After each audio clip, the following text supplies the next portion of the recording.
Rail चली भाई rail चली, छुक छुक छुक छुक रेल चली। जी हाँ, किसान रेल अब चलती है। Hello friends, welcome to Gyandhara crux analysis में आज हम बात करने वाले हैं किसान रेल के बारे में। रिसेंटली ही बीते शुक्रवार के दिन केंद्रीय कृषि एवं किसान कल्याण मंत्री नरेंद्र सिंह तोमर जी और हमारे रेल मंत्री पीयूष गोयल जी द्वारा पहली किसान रेल को हरी झंडी दिखाई। तो यह एक इंडियन रेलवेज का एक इनिशिएटिव है जिसने इसे इंट्रोड्यूस किया और ये जो पहली किसान रेल है ये देवलाली महाराष्ट्र से दानापुर बिहार तक चलेगी। कहाँ से? देवलाली महाराष्ट्र से दानापुर तक के लिए इसे चलाया गया है। और ये जो अनाउंसमेंट हुआ था कि एक किसान रेल चलाई जाएगी, ये 2020-21 के बजट में निर्मला सीतारमण जी द्वारा किया गया था। तो उसी को बीते शुक्रवार के दिन यहाँ पर जमीनी स्तर पर पहली किसान ट्रेन चलाकर इसे पूरा किया गया। यदि हम इस ट्रेन की बात कर लें तो ये महाराष्ट्र के देवलाली से बिहार के दानापुर तक चलेगी। हालांकि अभी ये जो ट्रेन है ये एक ही ट्रेन चलाई गई है जिसका साप्ताहिक तौर पर एक फेरा होगा। आगे चलकर इन ट्रेनों की संख्या, इन रेलों की संख्या और बढ़ा दी जाएगी। ये जो ट्रेन है किसान ट्रेन, ये बेसिकली पूरी तरीके से फार्मर्स के लिए डेडिकेटेड है और ये फलों एवं सब्जियों को कई इलाकों से होकर गुजरेगी। जो जहाँ पर फल और सब्जियाँ ज़्यादा पाई जाती हैं उन समृद्ध इलाकों में इनके स्टॉपेज बनाया गया है। तो यदि हम इस पहली ट्रेन की बात कर लें और इसके स्टॉपेज की बात कर लें तो ये स्टॉपेज होंगे। पहले यदि महाराष्ट्र देवलाली से चल रही है तो ये मनमाड़, जलगांव, भुसावल, बुरहानपुर, खंडवा, इटारसी, जबलपुर, सतना, कटनी, मानिकपुर, प्रयागराज, पंडित दीनदयाल उपाध्याय नगर एवं बक्सर होते हुए ये कहाँ पर पहुँचेगी? दानापुर पहुँचेगी। तो इस तरीके से अभी फिलहाल की स्थिति में इसके इतने स्टॉपेज बनाए हैं। आगे चलकर ये स्टॉपेज और बढ़ भी सकते हैं। यदि हम इस ट्रेन की कुछ स्पेसिफिकेशंस की बात कर ले, कुछ खूबियों की बात कर ले, तो ये पहली फर्स्ट एवर क्या है? मल्टी कमोडिटी ट्रेन है। अब ये किसी एक ही पर्टिकुलर ग्रेन को लेकर डेडिकेटेड नहीं है। इसमें हम मल्टी लेवल के कई तरीके के यहाँ पर सब्जियाँ, फ्रूट्स, इस तरीके के सामान हम इस ट्रेन के द्वारा भिजवा सकते हैं। और इसमें एक बड़ी महत्वपूर्ण बात यह है कि ये जो ट्रेन चलाई गई है, ये जो इनिशिएटिव लिया गया है, ये basically public private partnership model के तहत लिया गया, PPP मॉडल के तहत लिया गया। तो जितना भी खर्चा होगा वो पब्लिक और प्राइवेट लेवल पर यहाँ पर पार्टनरशिप के साथ होगा। ये जो ट्रेन है ये पहले यदि हम बात करें इस तरीके की ट्रेन क्या चली नहीं है, तो हाँ चलती हैं, जैसे ग्रेन्स को लेकर, वीट्स को लेकर, राइस को लेकर। यदि हम पर्टिकुलर किसी स्पेसिफिक फ्रूट्स की बात करें तो बनानास के लिए भी स्पेशल ट्रेन्स चलती हैं। लेकिन अभी जो ये किसान रेल की बात की जा रही है मल्टी कमोडिटी ट्रेन्स है। ये डेडिकेटेडली किसी एक पर्टिकुलर फ्रूट्स या वेजिटेबल्स के लिए नहीं। यदि इस ट्रेन की महत्वपूर्ण बातों पर हम यदि ध्यान दें तो इसमें जितने भी कोचेस होंगे वो कैसे होंगे? सारे के सारे रेफ्रिजरेटेड कोचेस यहाँ पर लगाए गए हैं। और ये कैसे एग्रीकल्चर सामान को जो जल्दी खराब हो जाते हैं, जैसे कोई भी फ्रूट्स हुआ, सब्जी हुई, तो ये क्या हो जाते हैं? जल्दी खराब होने वाले सामान है। तो इस तरीके की फल सब्जियों को लेकर ये बहुत ही कम समय में इन्हें अपने मार्केट तक पहुंचाने का काम ये ट्रेन करेगी। और चूंकि ये सारे के सारे ये कैसे रहेंगे? रेफ्रिजरेटेड कोचेस इसमें रहेंगे। तो कोल्ड स्टोरेज की तरह ये काम करेगा, या हम इसे कह सकते हैं ये चलता फिरता कोल्ड स्टोरेज रहेगा। ठीक है, तो जितने भी प्रोडक्ट्स हुए, यदि हम इस ट्रेन की बात करें तो इसमें जो अभी जो चली है शुक्रवार के दिन ये जो ट्रेन चली है तो इसमें 11 यहाँ पर कोचेस लगाए गए हैं, जिनमें से 10 पार्सल वैन है और एक जो है वो लगेज ब्रेक वैन है। और इनकी कैपेसिटी इसमें रखी गई है 17 टन की क्षमता यहाँ पर रखी गई है। ठीक है, और ये जो कोचेस हैं, ये जो पार्सल वैन्स है, ये बेसिकली कहाँ पर? कपूरथला में बनवाए गए। कुछ और यदि हम इसकी महत्वपूर्ण बातों को देखें तो कई यहाँ पर सुविधाएं दी गई हैं। जो लोकल फार्मर्स रहेंगे, जो लोकल लोडर्स रहेंगे, ठीक है, इंडिविजुअल्स रहेंगे, ये सब इस ट्रेन का फ़ायदा अपनी एग्रेसिव मार्केटिंग के लिए उठा सकते हैं। ठीक है, अब कोई फार्मर या कोई पर्टिकुलर लोडर है या कोई परचेसर है, वो इसमें डायरेक्टली बुक कर सकता है।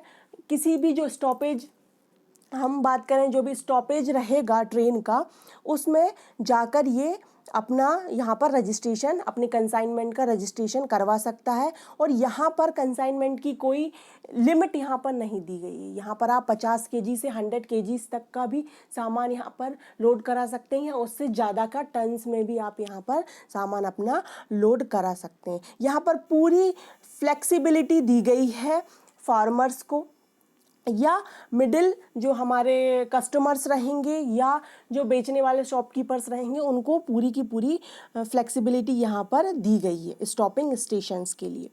साथ ही साथ यदि कोई ट्रेन में कोई लॉस हो जाता है, डैमेज होता है, यदि आपके प्रोडक्ट्स को किसी भी रीज़न की वजह से जो रेलवे से डायरेक्टली यहाँ पर कनेक्टेड रहेगा, तो उसके लिए भी कई यहाँ पर कंपनसेशन सिस्टम, क्लेम सिस्टम यहाँ पर ऑलरेडी यहाँ क्या किया गया, पार्टी द्वारा यहाँ इस लॉस की भरपाई के लिए पहले से ही कई सिस्टम्स यहाँ बनाए गए हैं। यदि हम बात करें कि आखिर किसान रेल की ज़रूरत क्यों पड़ी, क्या इससे पहले भी जो सामान थे वो नहीं जा रहे थे, क्या ट्रांसपोर्ट उनका नहीं हो रहा? तो सबसे बड़ी नीड यही थी कि यदि हम बात करें, जो इंडिया है वो सेकंड लार्जेस्ट प्रोड्यूसर है वेजिटेबल्स और फ्रूट्स के मामले में, इसके पहले चाइना का नंबर आता है। लेकिन हम इतना प्रोड्यूस तो करते हैं वर्ल्ड वाइड, लेकिन हम अपनी सब्जियों और फलों का लगभग 25 से 30% तो वेस्ट ही कर देते हैं। वेस्ट हो जाता है हमारा 25 से 30% जो उत्पादन होता है वेस्ट हो जाता है। क्यों हो जाता है? अब उसके कुछ कारण देखें हम, क्योंकि हमारे यहाँ उतनी अच्छी रेफ्रिजरेटेड स्टोरेज नहीं है, कमी है उनकी, ठीक है ना। कोई लॉजिस्टिकली यहाँ पर सपोर्ट नहीं मिलता, कई बिचौलिए रहते हैं जो किसानों से खरीदते हैं, फिर कई दिक्कतों का यहाँ पर सामना करते हैं। एक वन स्टॉप मार्केट यहाँ पर नहीं है। पुअर ट्रांसपोर्ट सबसे बड़ी यहाँ पर वजह है। ट्रांसपोर्ट का सिस्टम, क्योंकि by road, mostly by road चलता है इस तरीके से सब्जियों और फलों का, तो ये भी क्या करती हैं, सब्जियों को सड़ा देती हैं, ज़्यादा समय लगता है, इस वजह से ये सब्जियां फल क्या हो जाते हैं, ख़राब हो जाते हैं।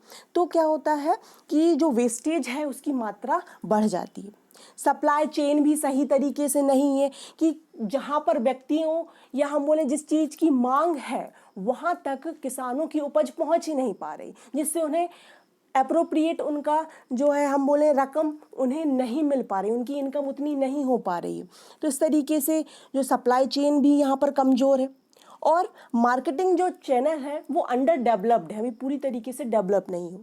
तो इस तरीके से क्या हो रहा है कि जो सब्जियों का है, इस तरीके से जल्दी ख़राब होने वाले जो वस्तुएं हैं खाने पीने की, उनका वेस्टेज ज़्यादा हो रहा है। रिजल्टेंट क्या होता है कि फाओ ने यहाँ पर FAO ने बताया है कि लगभग इस तरीके से क्या हो रहा है, $8.3 बिलियन जो मॉनेटरी है वो यहाँ पर इस तरीके से नष्ट ही हो रही है।